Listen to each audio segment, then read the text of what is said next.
When we came here, I joined an exhibition that was 2024, and I prayed that, I would like to win, of course, and it was answered. And also, my daughters, or before we came, they prayed for our petition to come here, and it happened. Deboto ng Martyr Shrine sa Midland, Ontario ang pamilya ni Agosto de Malanta. Ilan daw kasi sa mga natanggap nilang biyaya, laman sa mga ipinaabot na dasal sa 8 Jesuit missionaries o mga tinaguriang Canadian martyrs.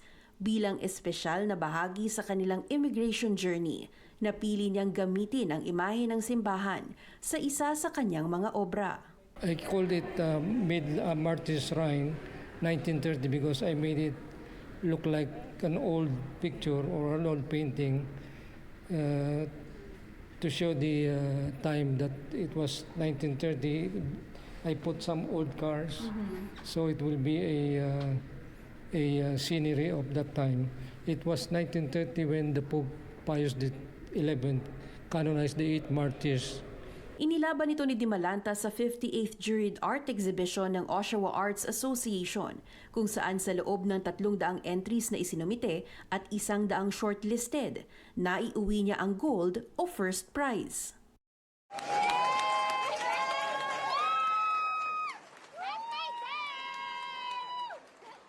Ang mga obra niyang Martyr's Shrine 1930 at Borrowed Ground itinatampok ngayon sa kilalang pinakamalaking art gallery sa Durham Region. Ang kanyang technique, mixed media, pangunahin ang pyrography. I use here is a wood burning technique. It is not a paint, but it is rather a pyrography, which you burn the wood and then you get this black or sepia color. So here you have the acrylic wash technique, where you have more water, but you don't have to make it very white, so that it will be balanced with the sepia tones. Hindi ito ang unang beses na nabigyang pagkilala si Di Malanta sa kanyang obra. Sa katunayan, mula nang dumating sa Canada noong Mayo ng 2024, 3 parangal na ang natanggap niya. Umaasa siyang maging inspirasyon ng patuloy niyang paglilikha sa marami pang Filipino artists dito sa Canada.